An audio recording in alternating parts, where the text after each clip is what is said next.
Today, I'll be giving a brief introduction to Brunei Darussalam, a small but wealthy country located on the island of Borneo in Southeast Asia. Historically, Brunei was a powerful sultanate in the 14th to 16th centuries with influence reaching parts of the Philippines and Borneo. It became a British protectorate in the 19th century and gained full independence in 1984. Politically, Brunei is an absolute monarchy ruled by Sultan Hassan al-Bolkiah, one of the world's longest reigning monarch.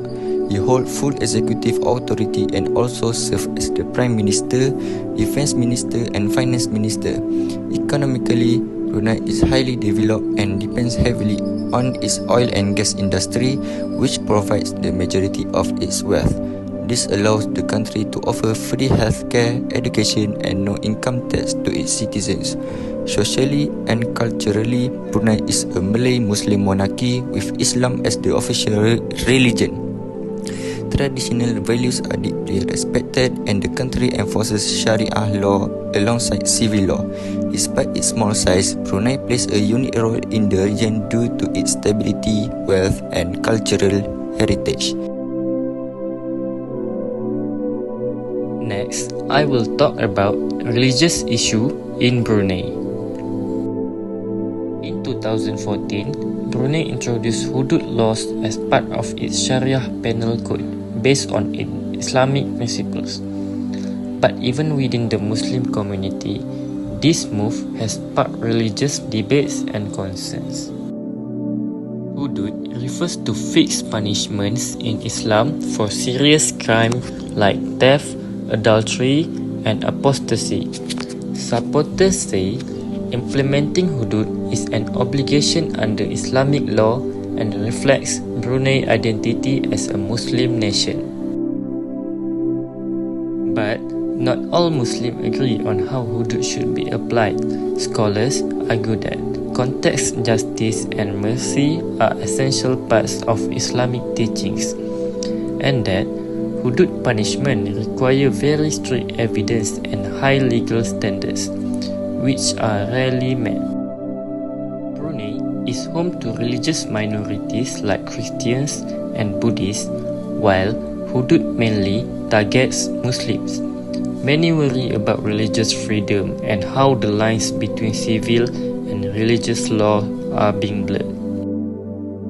Some Muslims in Brunei also fear that the law may be used selectively or could harm Islam's image as a religion of peace and justice.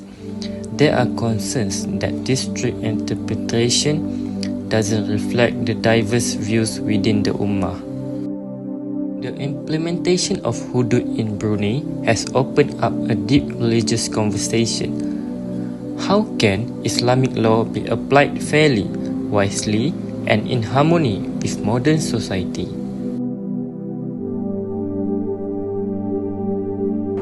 The next issue is in the economy.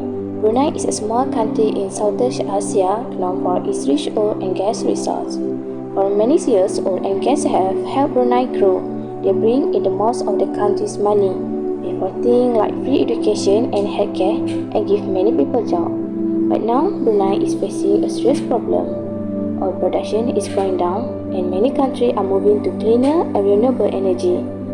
Experts say Brunei oil might run out in 20 to 25 years if no new source are found. This is a big risk for the country's future. To solve this, Brunei started a plan called Wawasan 2030. The goal is to build a strong economy that doesn't depend only on oil and gas. The government wants to grow other industries like tourism, farming and technology, but it is not easy. Many people still want to work for the government and private businesses are still small.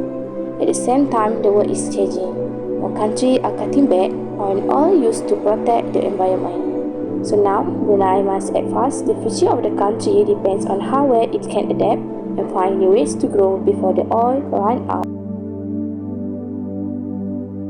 The current ruler, Sultan Hassan al-Bolkiah, has been in power since 1967. There have been no national elections.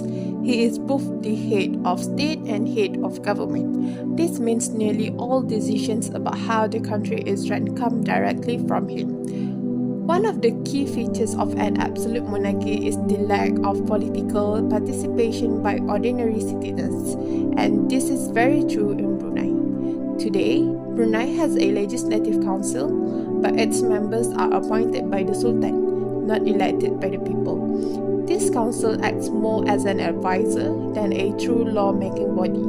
Political parties exist, but they are limited in their influence, and the public has no direct vote in national decision-making. So, why has Brunei chosen to continue with absolute monarchy? There are several reasons. First is historical continuity.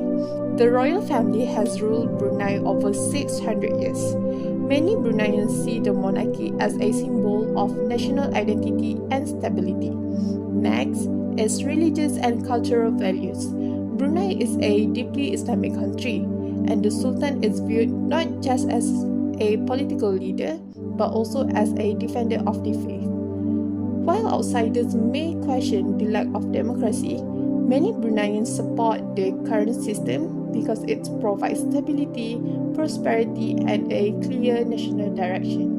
In Brunei, absolute monarchy is not just part of history, it is the present, and understanding this system helps us explore how leadership, tradition, and governance can look very different around the world. Conclusion all about Brunei Darussalam. Brunei is a small country but wealth nation located on the island of Borneo, ruled by an absolute monarchy under Sultan Hassan al-Bolkiah.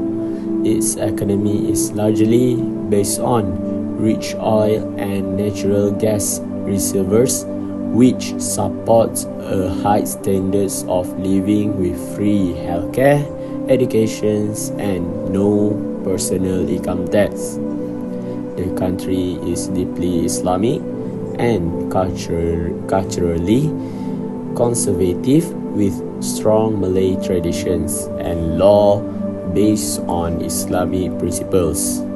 Overall, Brunei is a stable, prosperous nation that blends traditions with modern wealth.